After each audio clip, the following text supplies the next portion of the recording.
Good morning, everybody. This is Lorraine. And Jennifer? And I'm going to let you in on a little secret. Jen and I are actually on vacation right now. Yes, we We are. didn't want you to miss out on your weekly dose of marketing. So Jen's been rooting around in our archives and has found some of her favorite episodes. So, Jen, what are we talking about this week? Well, let's go back and talk about how lead generation is magic when you have marketing and sales on the same team. I love that. If you're ready, watch now. Hey, everybody, this is Lorraine. And Jennifer? And today we want to talk about leads because let's face it, everybody wants leads. Oh, But absolutely. what happens if you get the wrong leads?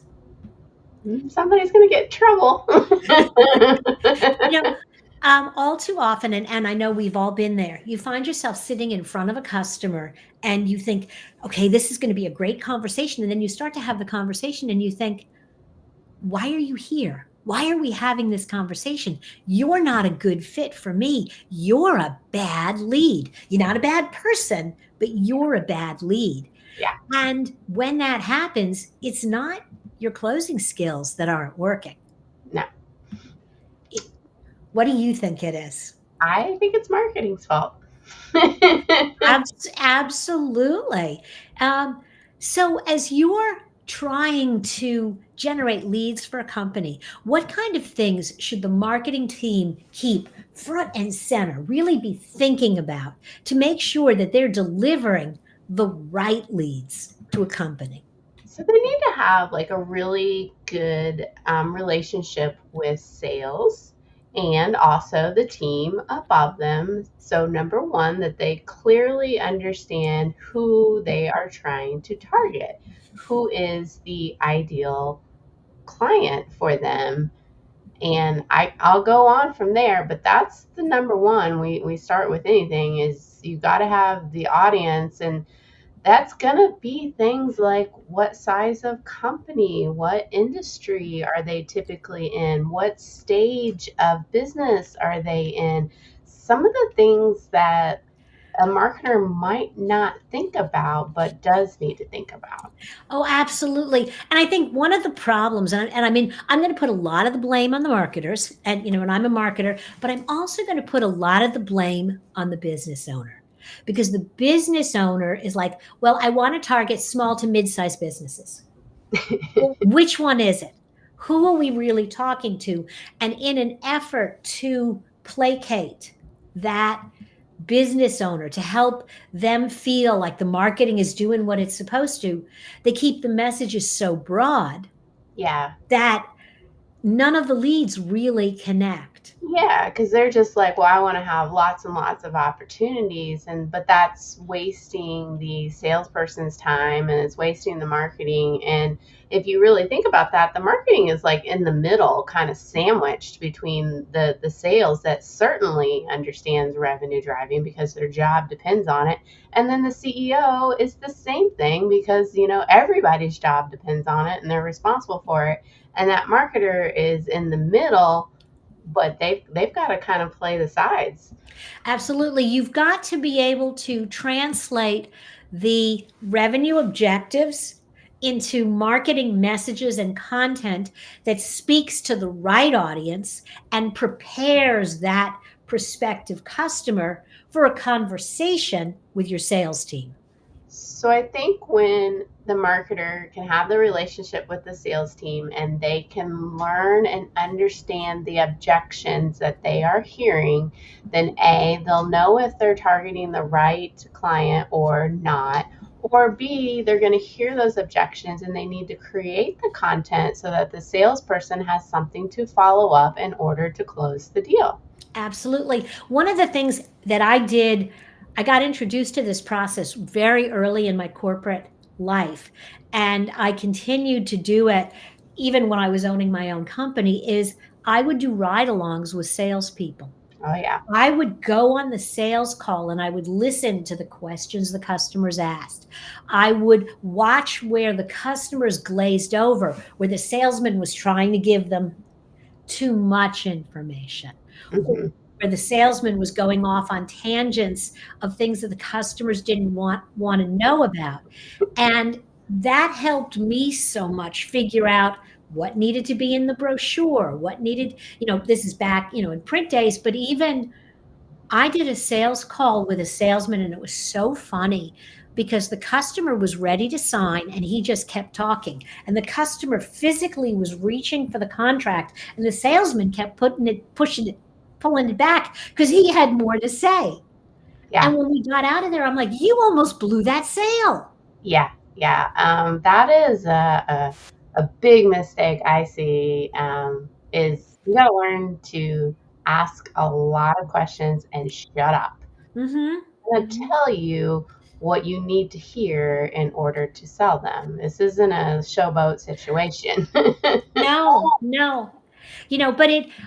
But also another place I think where um, marketing can really help is on the one hand, you want to listen to the sales team, but also if there's a customer service team, if they can hear some of those questions and find out where's the confusion after the sale, Agreed. again, they can provide tools that will better prepare Yeah. the customer for the entire process. I think there are, for me, there's several steps here to like make it better. Is defining a shared goal. Marketing is responsible for revenue, and so is sales. So Mhm. I think that to me is number one. Number two is agreeing on lead qualification, like what, is hot, warm, cold, looking through the buyer personas, making sure the messaging, like just getting out the bad lead conversation. Mhm. Number three is there needs to be weekly or monthly like communication between marketing and sales. They both have access to a CRM. There's a feedback loop that is constantly going on. And then number four, like there needs to be this like service level agreement where marketing is committing to X number of qualified leads, sales commits to follow up within X amount of hours on Mhm. these leads. And leadership supports both teams with tools and trainings. That they need to do that. Absolutely. And that whole scoring leads and qualifying leads and creating a funnel, depending on what the business is like, it can be very simple or very complex, but creating a funnel that pulls out the best leads, that Mhm. pulls out the people that you go running down the hall to sales and say, call them now, versus, hey, these guys look a little lukewarm, reach out, just touch base with them. And I think being able to identify the characteristics that separate the okay leads from the amazing leads Yeah, is critical. yeah, yeah. My next ones are aligning compensation, especially definitely an internal team. You're not going to come across that in an external situation, Mhm. but internally, maybe there's shared bonuses, for closing revenue. Mhm. Huge one for marketing is ensuring sales uses the marketing content and marketing is creating that valuable content so that the sales team can leverage that, and there's just this content repository that is Mhm. constantly there for them, and talking about feedback from sales, like what content is missing. Absolutely. And that feedback loop, too often I see in organizations this wall between sales and marketing, and this idea that marketing generates the leads and then throws them over the wall, and then it's up to sales to close them. And it's really an ongoing relationship, and particularly I think in B2B, Oh yeah. after that initial proposal, there's a lot of room for more marketing. There's a lot of room for follow-up campaigns, Email for nurturing from there, absolutely. and so the trick is we've got this live person.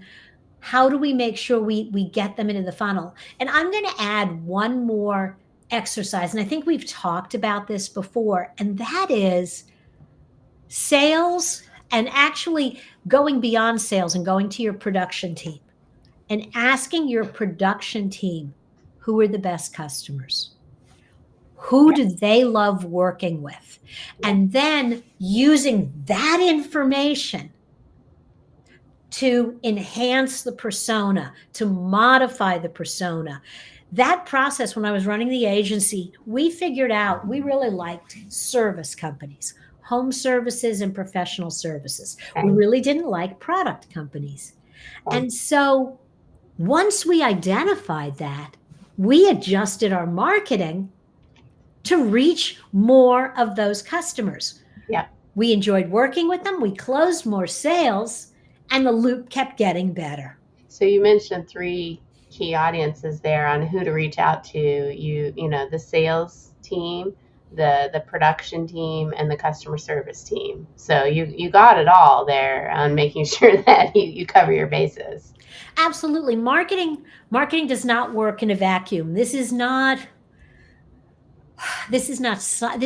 magic, and it's not some episode of Mad Men where the guy sits in a chair by himself and an idea pops into his head. That's not really how marketing works. There's so much about Mad Men that is not true. No, but I do love it.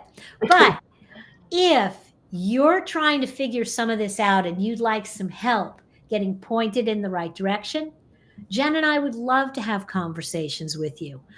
I really love working with solopreneurs and service professionals. Yeah. And that's my sweet spot, and helping you craft strategies. And Jen? I like to work with well-established businesses.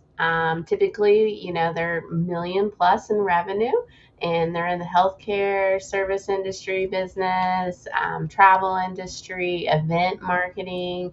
Those are typically who we work with, and we don't work with startups. So that's Lorraine. Absolutely. If you've got a crazy idea, let's chat.